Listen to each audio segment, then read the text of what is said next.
presidente de la República se reunió el viernes con el titular del Banco Central de Reserva del Perú, mientras durante la semana que pasó hubo declaraciones del ministro de Economía, del Premier y otros funcionarios que atañen directamente a la coyuntura económica, en un momento donde el precio del dólar está por encima de 4 soles y donde la inflación se mantiene por encima del rango meta en 12 meses, y cuando hoy el Instituto Nacional de Estadística e Informática acaba de enviar la información oficial y señala que el PBI peruano del mes de junio creció en 23,45% respecto a similar mes del año anterior.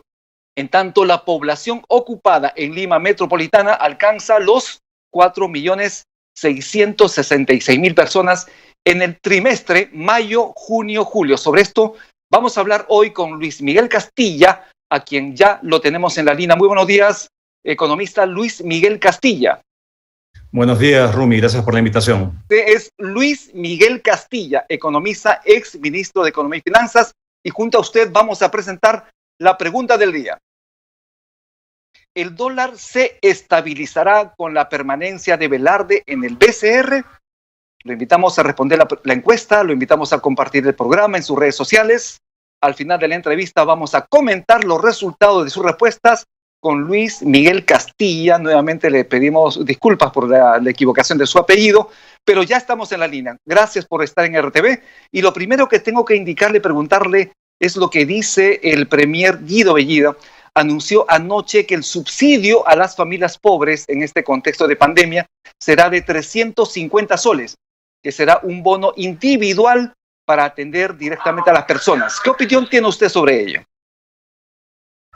En tanto estos bonos sean focalizados a aquel segmento de la población que todavía no logra recuperarse, ha perdido su empleo, ha visto sus salarios reducirse, sus saberes, yo creo que está bien, pero sería bueno establecer básicamente cuál es el universo, digamos, como comento, y cuál es la temporalidad, porque ya las finanzas públicas, digamos, tienen un límite. De hecho, ya se han anunciado nuevas reglas fiscales y probablemente ya estén internalizando esta transferencia, pero yo creo que de cara a que el mercado laboral sí se está recuperando, pero la calidad de los empleos aún es precaria, probablemente sí sea oportuno mantener una política fiscal expansiva, focalizar en los hogares más vulnerables, pero con limitaciones, ¿no? Y esto habría que precisar cuando veamos el detalle, cuando se publique la norma que aprueba este incremento.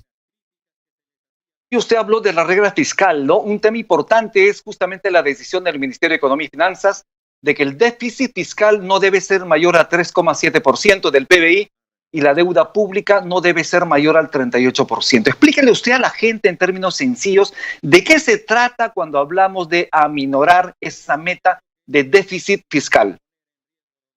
En toda economía tienen que haber ciertas reglas, ciertos topes para asegurar de que hay un buen manejo económico. El Banco Central tiene un rango meta de inflación. La inflación no puede superar entre 1 y 3%. Y en el caso de la política fiscal se establecen dos tipos de reglas, ¿no? Una regla que establece un tope a cuánto puede ser el déficit fiscal, va a decir cuánto es que el gasto puede exceder los ingresos fiscales del gobierno, y por otro lado, cuál es el nivel de deuda.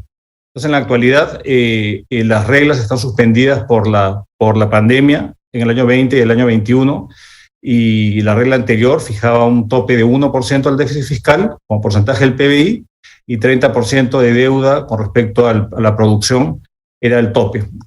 Lo que ha hecho el gobierno ha sido establecer un año donde ha puesto un decreto de urgencia cuáles van a ser sus topes. Esto es importante porque demuestra que hay un compromiso con estabilizar las cuentas públicas. No obstante, probablemente hubiese sido mejor una temporalidad mayor, ¿no? Usualmente las reglas fiscales no se establecen para un solo año, pero es bueno por lo menos que ya hayan puesto una norma con rango de ley, un tope, y esto es importante porque esto va a dar una señal importante a las agencias calificadoras de riesgo de cuál es la importancia que se le da a la disciplina fiscal, que hoy día obviamente se duda acerca de los fundamentos de la macroeconomía, y por tanto este tipo de anuncios es positivo, aunque faltaría una mayor proyección de cuál va a ser la trayectoria a mediano plazo para reducir estos niveles de déficit y endeudamiento a niveles que sean compatibles con la calificación crediticia que tiene el país. Precisamente usted, cuando fue ministro, ha sido muy cuidadoso en que esta cifra de déficit fiscal no se dispare, y eso en buena hora por la estabilidad macroeconómica del país y cómo nos ven obviamente los agentes extranjeros.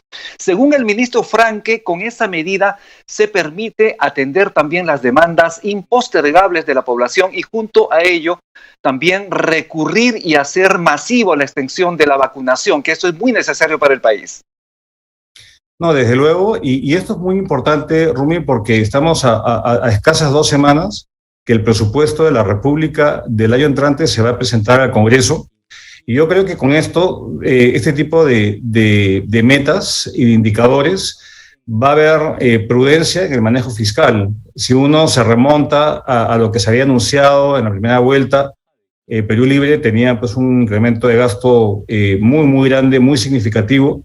Yo creo que en este caso ya la realidad es lo que está dominando y es un déficit moderado, probablemente algunas medidas de incremento de los ingresos tributarios, que sería bueno que se vean, probablemente con el sector minero, y un gasto, una expansión del gasto moderada. Yo creo que eso es lo que se esperaba. No, nadie pretendía un ajuste, una reducción en el gasto fiscal, pero lo importante es que ese gasto se realice de manera eficiente y que tenga impacto.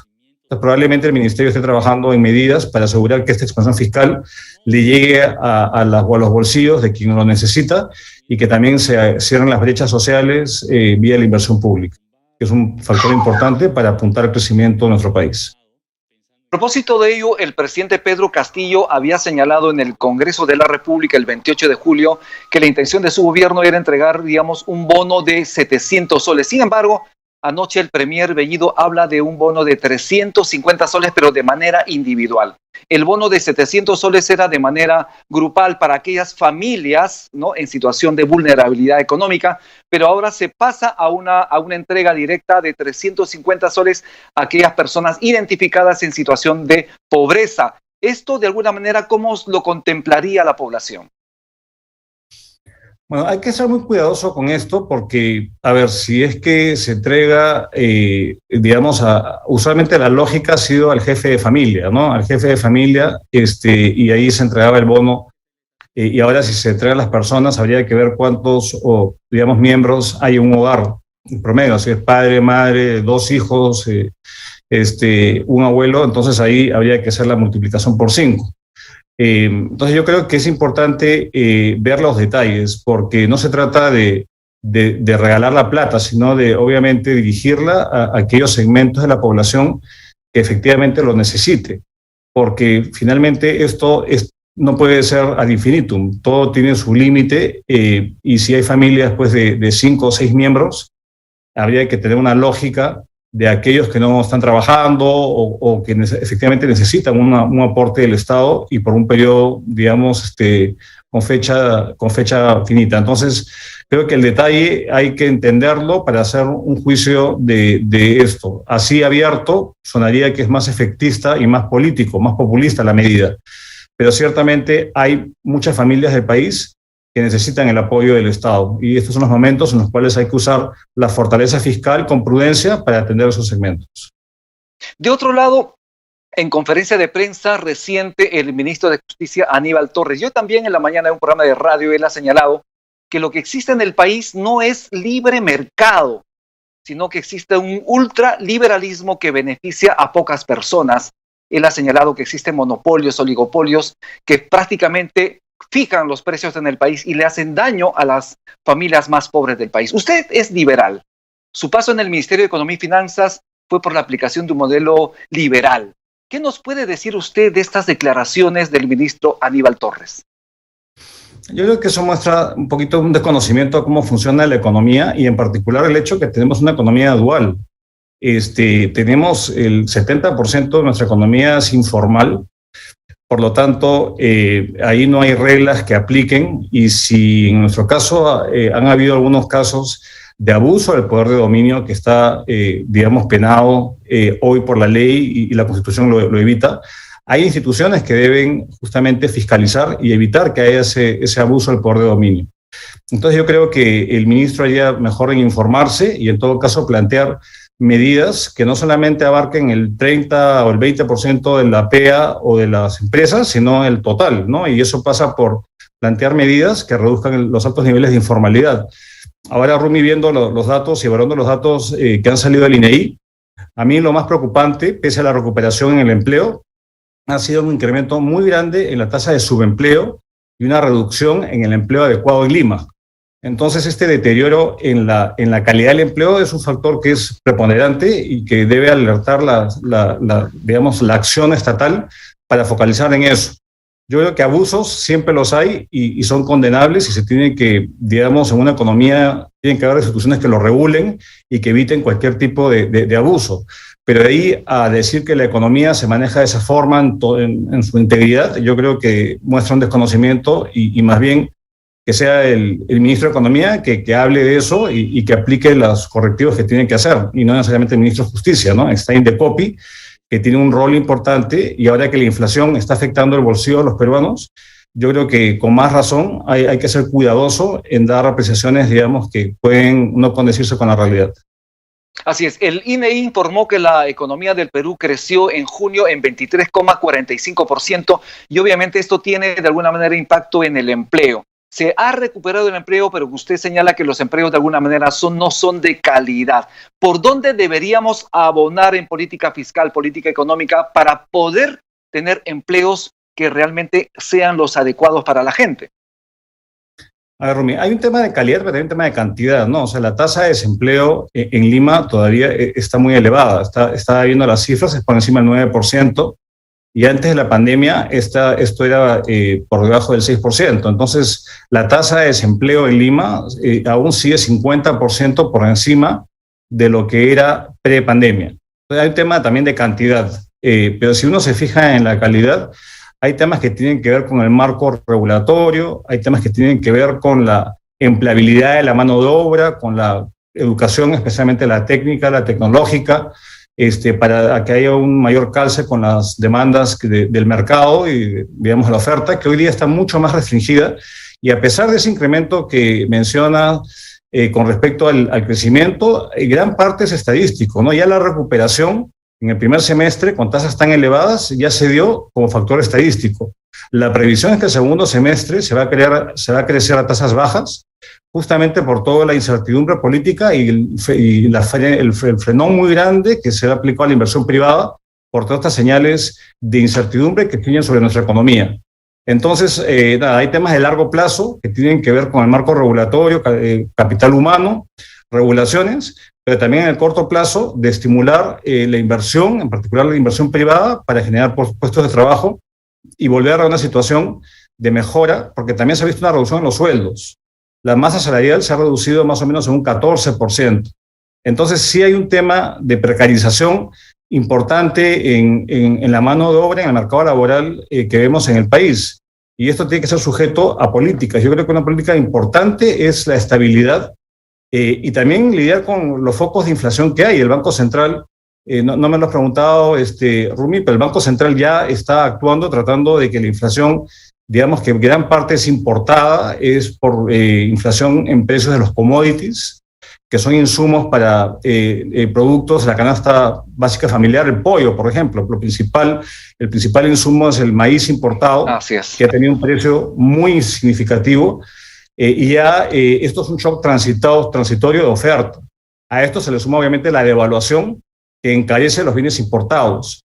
Y eso ha hecho que el Banco Central, de hecho, haya elevado su tasa de referencia la semana pasada, después de muchos años de mantenerla relativamente plana, baja, y esto es para anclar expectativas inflacionarias. Entonces, yo creo que el manejo económico hoy en día, que tanto preocupa a los ciudadanos, a las amas de casa, es fundamental. La estabilidad es esencial, la estabilidad de precios, y no dejarse llevar pues, por tipo de anuncios que pueden ser efectistas y no resuelven el problema. Yo creo que acá hay que pasar esta ola, y ojalá que esta ola lo que recupere es la certidumbre sobre el manejo económico y no estas dudas que hay sobre el manejo monetario y sobre las medidas más eficaces para paliar esta situación que afecta a los bolsillos de todos los peruanos. Así es, justamente el Banco Central de Reserva lo que debe buscar es tener una tasa de inflación entre 1 y 3%. Ese es el rango meta, del famoso rango meta del que se habla. Pero hemos visto que en los últimos meses, según información del Banco Central, ya se ha sobrepasado ese rango meta, está por encima de 3%. Usted ha señalado que uno de los instrumentos importantes ya tomados por el Banco Central de Reserva es subir la tasa de interés de referencia. Estaba en 0,25%, ha subido a 0,50%. ¿Esto cómo se debe reflejar en los mercados? ¿Qué implica elevar una tasa de interés de referencia y cómo esto es el canal de transmisión hacia los mercados? Rumi, yo creo que es importante tomar en cuenta que la inflación, si uno le quita el precio de los combustibles, los alimentos, es 2%, que es la inflación que hemos tenido históricamente en los últimos años. Y este incremento que hace que la inflación la observada esté casi por encima del tope del 3%, es por un efecto transitorio. Entonces, lo que hace usualmente un banco central, el instrumento que tiene es la tasa de interés, los encajes que maneja la política monetaria, y usualmente esto funciona más cuando la inflación es por una mayor demanda, vale decir que se está gastando más de la cuenta, la economía se está sobrecalentando.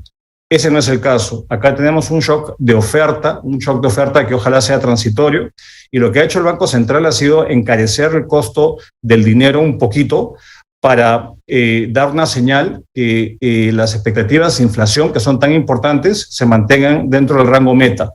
Porque lo que no queremos es que los agentes económicos, las familias, las empresas, fijen una perspectiva de inflación por encima del rango meta.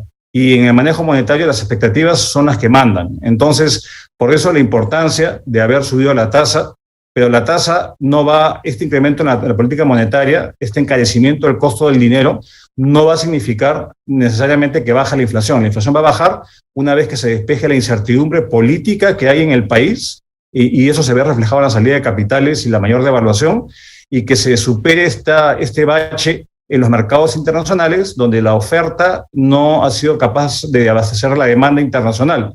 Y por tanto el precio del petróleo, el precio de la soya, el precio del maíz está volando, ¿no? Y eso ha afectado a una economía como la nuestra y muchas otras de América Latina que están en una situación similar. Entonces es un tema de expectativas más que de eficacia de la política monetaria. Y acá probablemente lo mejor sea retornar a un marco de estabilidad para que la devaluación, el tipo de cambio se estabilice y no contribuya más a este deterioro de la capacidad adquisitiva de los peruanos a través de la inflación. Nos comenta que ya tenemos el resultado del sondeo rápido que hemos lanzado al inicio del programa, lo vamos a ver ya en pantalla. La pregunta es, ¿el dólar se estabilizará con la permanencia de Velarde en el Banco Central de Reserva? Sí, 60%, no 40%. Economista Luis Miguel Castilla, ¿qué comentario tiene? A ver, yo creo que si el presidente actual del Banco Central acepta quedarse es porque ha logrado una fórmula que le dé gobernabilidad al Banco Central y que la composición del directorio va a ser una que sea coherente con la estabilidad de precios, con la baja inflación. Yo creo que sí, probablemente lo estabilice, pero yo creo que no del todo, y acordémonos que el Banco Central, digamos, no es que fija un tipo de cambio, ellos se ocupan de que no haya volatilidad extrema, y es el mercado finalmente que determina. Entonces yo creo que sí, probablemente esa sea una buena, digamos, un buen termómetro lo que está pasando, pero obviamente yo no creo que podamos volver a niveles los que teníamos, digamos, a finales del año pasado o antes de la pandemia, porque ha habido un cambio y una preocupación sobre, en general, los flujos de capitales se están retirando de los mercados emergentes con un incremento de las tasas en el mercado internacional, y obviamente todavía hay una prima de riesgo. La gente y los agentes económicos sienten temor ante lo que vaya a hacer el gobierno, y esto se refleja en una salida de capitales. El Banco Central puede hacer algo, pero no puede evitar frenar esta incertidumbre y estos temores que provocan que los agentes saquen su plata fuera del país, ¿no? O compren dólares. Entonces, lo estabiliza, pero no sé si sea, digamos, hay otros factores que están en juego también. ¿Cómo cree usted que el Congreso debería acompañar, digamos, de alguna forma para aminorar esos riesgos que pueden estarse presentando? Porque como usted sabe, el gabinete Bellido debe presentarse al Congreso para tener esa luz verde que requiere el gobierno. ¿Debería o no entregarle el Congreso la luz verde, ese voto de confianza al gabinete Bellido para la continuación del gobierno. ¿Cuál es la opinión de usted? Mire, yo creo que un gabinete es muy importante y sobre todo tiene que haber experiencia en la gestión pública. Y lo que pareciera es que no hay experiencia para desempeñar cargos tan importantes, por un lado. Y por otro lado tampoco hay coherencia, porque por un lado tenemos a un ministro de Economía que trata de calmar los ánimos con mensajes moderados, captar al Banco Central, mantener a Julio Velarde y un manejo sensato por lo que hasta ahora está haciendo, pero por otro lado hay anuncios pues medios incoherentes de parte del Premier y de otros miembros del gabinete. Entonces yo creo que el Congreso tiene que ejercer su rol político, pero también preservando un poquito la estabilidad en el país. Estar en zozobra tampoco ayuda, pero justamente creo que este es el momento en que las instituciones tienen que ejercer su competencia y en este caso al Congreso le compete control político y evitar obviamente excesos de parte del Ejecutivo. Ojalá que no se estén invirtiendo los roles. Usualmente ha sido el Congreso populista y el Ejecutivo quien era el hermano mayor que lo controlaba. Ahora creo que va a haber un peso importante de los poderes del Estado para que haya un balance y que no hayan excesos de ningún lado. Bien, vamos a estar atentos entonces a todos los hechos, a todo lo que ocurre en el ámbito económico y político también en el país. Yo le agradezco muchísimo, economista Luis Miguel Castilla, por estar en RTV Economía. Sus palabras finales para despedirnos, por favor. Muchas gracias, Rumi. Creo que estamos en momentos importantes para la economía. Yo creo que no hay que desesperar. Hay un impacto ahorita complicado por la incertidumbre política que hay y obviamente la inflación que estamos viviendo es preocupante, pero es transitoria. Yo diría que hay que estar tranquilos a que se disipe estos shocks de oferta transitorios y dejar que las autoridades actúen, ¿no? Tenemos un Banco Central de lujo, de primer mundo, y creo que los servidores que están en el Ministerio de Economía, ahora bajo el mando del ministro Franque, tienen una labor muy importante y hay que dejarlos actuar sin interferencias políticas y logrando una mayor coherencia del gobierno y que transmita confianza, ojalá. Bien, muchísimas gracias. Estuvimos entonces con Luis Miguel Castilla, economista, ex ministro de Economía y Finanzas, que estuvo aquí en RTV Economía. Nuevamente, nuestro agradecimiento por su permanencia aquí en el programa.